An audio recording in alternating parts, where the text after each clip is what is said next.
เงียบเงาขนาดไปต่อเรื่อยๆจนมาหอดจุดสูงสุดที่เฮาสิขึ้นไปเอาใหม่เนี่ยเฮาสิขึ้นมาหอดเนี่ยเฮาก็สิมาวัดแทกเบิ่งว่าเฮาเนี่ยมันสิพอดีบ่มันสิกายบ่ห้อยตีนเข้าบาดเพิ่นพี่น้องเอ้ยสิลองเบิ่งเลยลองได้ขึ้นมาก็ต้องลองเลยเขาว่านะแต่ว่ามันเป็นความเชื่อส่วนบุคคลเขาว่าถ้าผู้ใดกายถือว่าดีมีอยู่มีกิน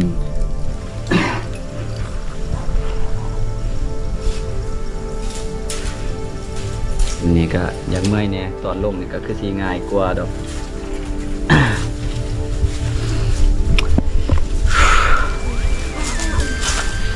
สิได้แต่ว่าคนมาโบราณปีนี้คือปีกาย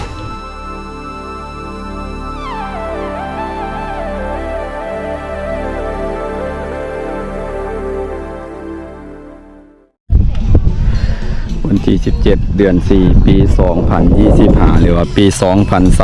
2025เงียบเงาพี่น้อยคนมาโบราณเด้บ่คือกับปีกายเนาะปีกายนี่คนมาเต็มนี่แหละก็มีหม่องให้ฝากรถจอดรถอันนี้ถือว่าบ่มีหม่องฝากรถเดี๋ยวสิย่างพารอเบิ่งรอชมบรรยากาศภายในงานมื้อนี้เนาะถือว่าเงียบเงาเลยแน่เพราะว่าคนมาบ่หลายพี่น้องเอ้ยหม่องฝากรถก็บ่มีบ่อนสิฝากมีแต่ปะแถวนี้เลยแล้วก็สิขึ้นไปสัวข้าวแล้วก็สิย่างครับมาคืนพี่น้องเอ้ยปกตินะคือแต่ปีกายนะจะมีร้านของร้านค้าเขาเจ้าขายเครื่องจะหลายกว่านี้แต่ว่าปีนี้มันจักแนวใดหรือว่าเขาเริ่มมือทำอิฐบ่มันบ่หลายคนนะ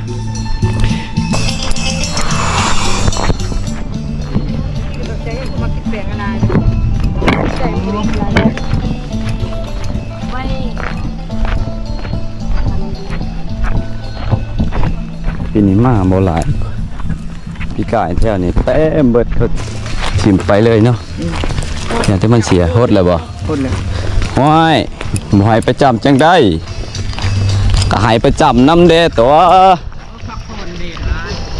แดดบ่มันบ่ร้ายดอกสำนี่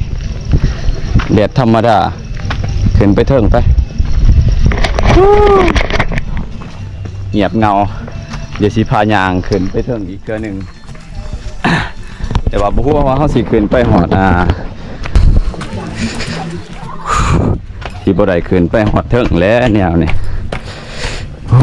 คือบ่ว่าสิย่างขึ้นไปพี่น้องเอ้ยขึ้นภูขึ้นเขานี่คือวัดภูทั้งภูสะพองบ้านเฮาสิย่างขึ้นไปอันนั้นหอดเทิงเพิ่นบ่หอดทำตีนพระบาทบ่ตัวสิไหวอยู่บ่เด้ข่อย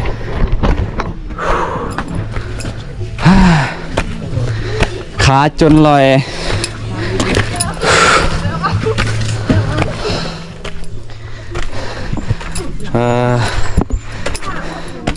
เมื่อยบ่เมื่อยเฮาก็เมื่อยคือกัน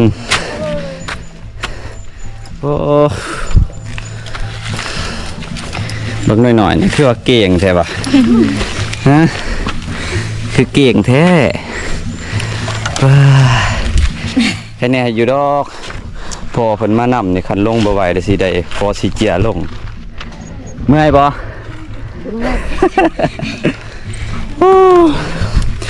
แดด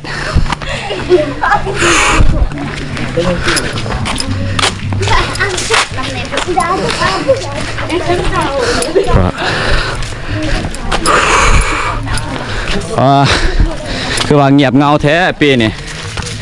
คือว่าบ่มีผู้คนมาเงียบเงาขนาดปีกายนี่เขาเฮ็ดเลยบ่อันนี้บันไดอันนี้ขึ้นนี่อีนั่นนี่โอ้เก็บโดนแล้วบ่แสดงว่าค่อยลืมแล้วซั่นลืมแล้วมันโดนโผล่เนาะโอ้จนขาไหล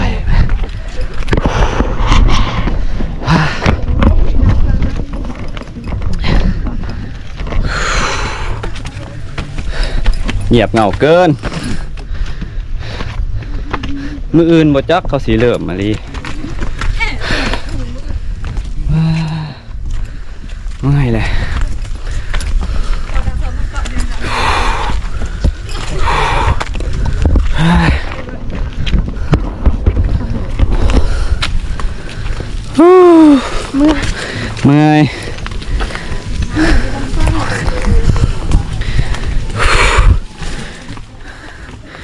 ขาขึ้นซ้ำนี่ขาลงสิซ้ำได้เด้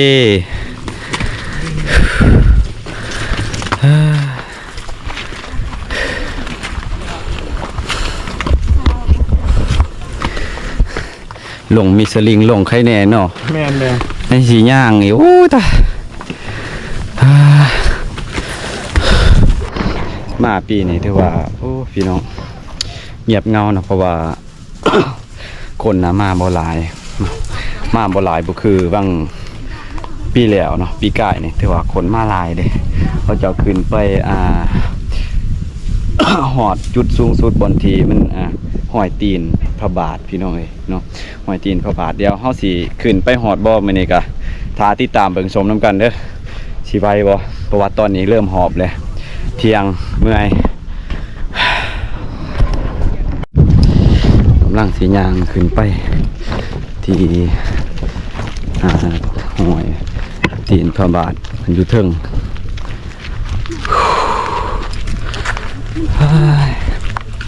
รถแล้วแต่จุดมันสูงสุดพุ่นเมื่อยบ่ปู่บ่าวเมื่อยไปย่างต่อย่างต่อพี่น้องเอ้ยตอนนี้ก็ลุยสิไปต่อเรื่อยๆจนมาหอดจุดสูงสุดที่เฮาสิขึ้นไปสิพาพี่พาน้องไปเบิ่งไปชมนํกันนะเพราะว่าก็คลิปนี้ก็เป็นคลิปแรกที่บุ้งสิได้ถ่ายให้พี่ให้น้องได้เบิ่งได้ชม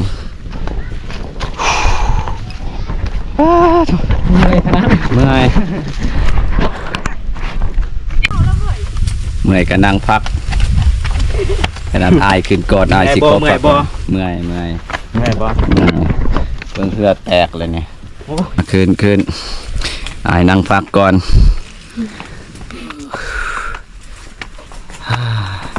สบายดีเด้อช่วงไปซื้อทางเกินคิดว่าสิมีแต่ผู้คอย2คนสิย่างขึ้นมาแต่เฮาก็สิไปต่อบัดนี้บ่คือคืนปานใดเนาะคนบ่หลายคือปีกายนี่หลายแล้วอันนี้แนวใดเมื่อนี่บ่มันหลายเขานอกจากมื้อนี้นะเขาเหลือคันมาเมื่อวานนี่มันก็สิมีธงยาวธงย่างเขาขายเครื่องมันสิอันนี้เขาปะธงก็สิเห็นหลายเขาว่าพุดเต็มมื้อนี้พุดมื้อนี้มื้อเดียวบ่โอ้ยสิแม่นบ่จักเด้ปกตินะแต่ละปีก็มีมองก็ผากรถอันนี้มีแต่ปะไปทั่วถีบเลยซะลงมาบ่เห็นรถนี่พอแล้วเลย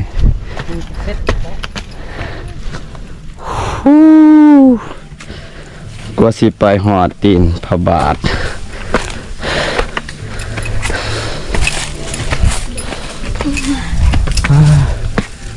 เอาเพิ่งว่าโอ้มีเพิ่งเซย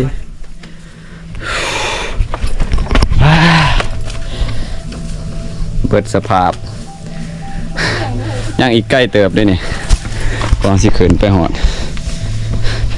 กุ๊กจำป่าน้ำบ่ตายเนาะขนาดไปต่อง่ายบ่เมื่อยโอ้สู้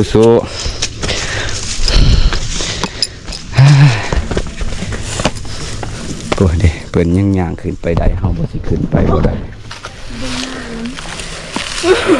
ความเก่งเบิ่งมั้ยหั่นไปผู้บ่าวไปต่อ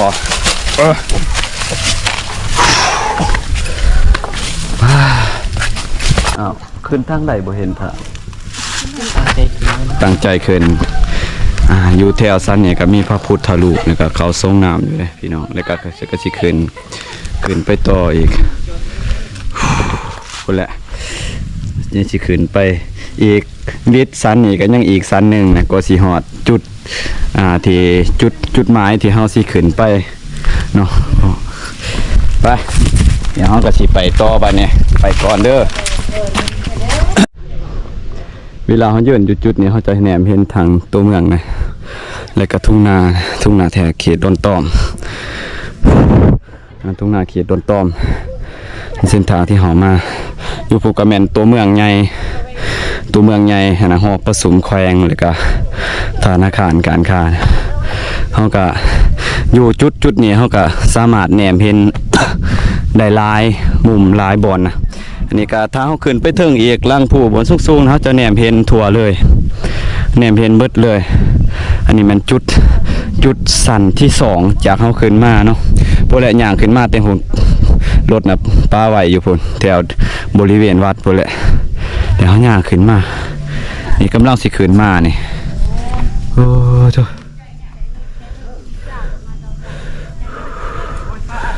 โหโอ้อดทนเอาจังได้มาเลยได้คืนมาเลยคันสิกลับคืนมันกับบ่ได้ดิ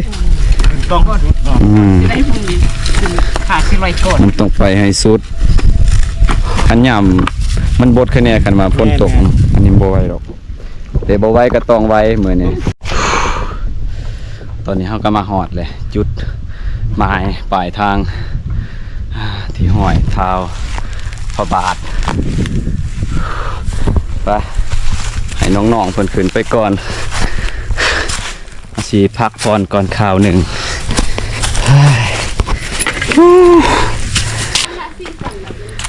ยังอีกไปอยากขึ้นจุดสูงสุดได้รถขบได้พากนี่บกล้าขึ้น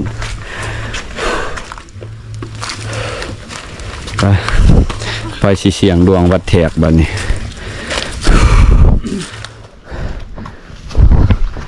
หอดเลยเฮาฮักเอาใหม่เนี่ยเฮาสิขึ้นมาหอดเนี่ยเฮาก็สิมาวัดแถกเบิ่ง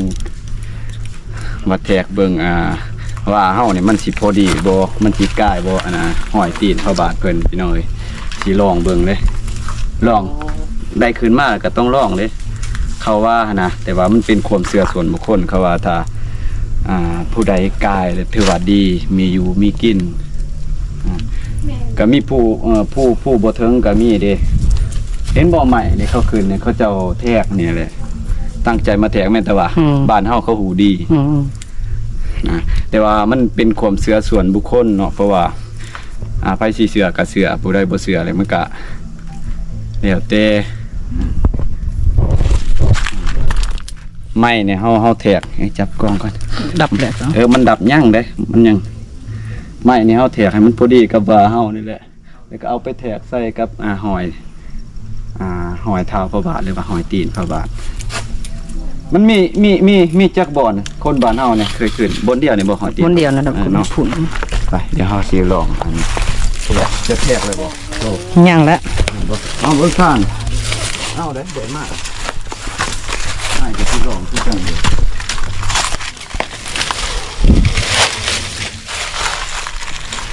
คอยที่ลอง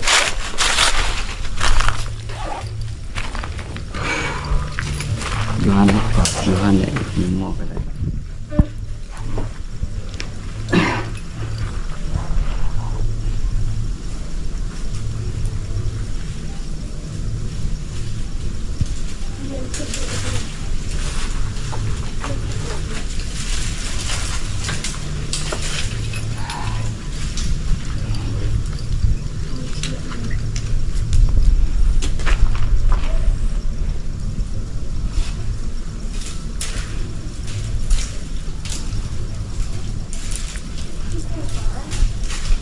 สีบอกว่า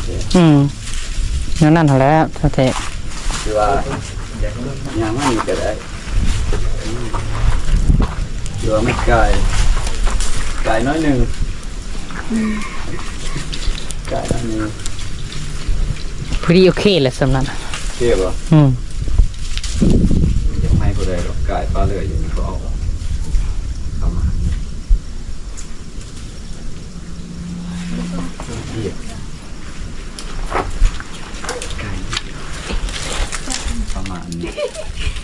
ประมาณอยู่เส้นหนึ่งเส้นกว่าลองเบิ้งไปสิลองเอาใหม่ฮะนี่ลองแทกเบิ้งเห็นเด็กเขาเจ้าขึ้นมาแล้วเขาเจ้ามาแทก อยู่นี่แหละพี่น้องบัตรทำเจียเดี๋ยวอยู่ใส่โทร อยู่พุ่นทำเจียอยู่พุ่น อยู่พุ่นอีกบ่ขึ้นไปเถิงอีกบ่ ไปถึงแล้วประมาณใกล้เจอ โอ้อ้าวเจอเฮ็ดแนวได้ ฝากเปิดทั้งสอง อ้าวนี่คือรอยเท้าพระบาทเนาะไม่ที่มาวัดแขกมันให้มันได้หว่าหนึงแล้วก็มาวัดแขกแต่ว่าตามความเชื่อส่วนบุคคล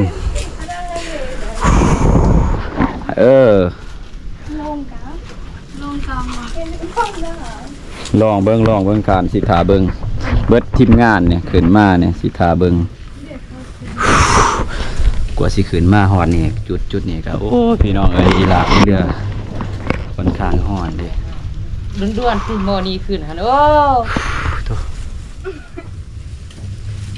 ขาขึ้นนี่ก็ยังเมื่อยเนี่ยตอนลงนี่ก็คือสิง่ายกว่าดอก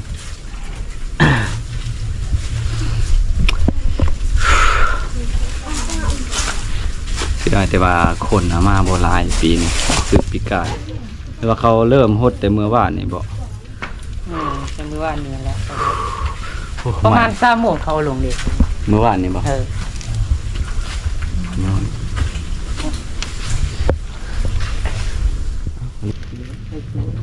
ทุกคนเลยคนอื่นได้ทางเงินได้คนเอง2-3 ล้านมา iPhone 12บ่เลย iPhone 13เลย เลือกปอ ได้เสียวเลย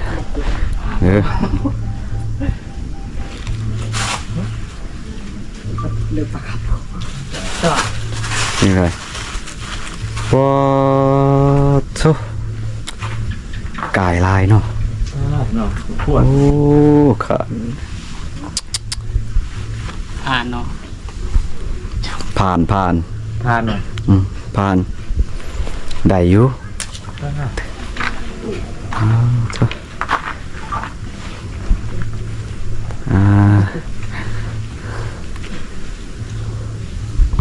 แต่ว่า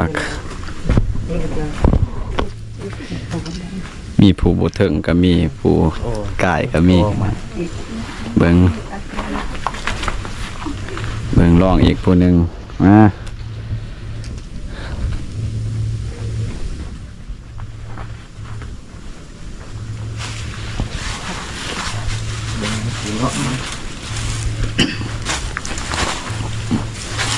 มับ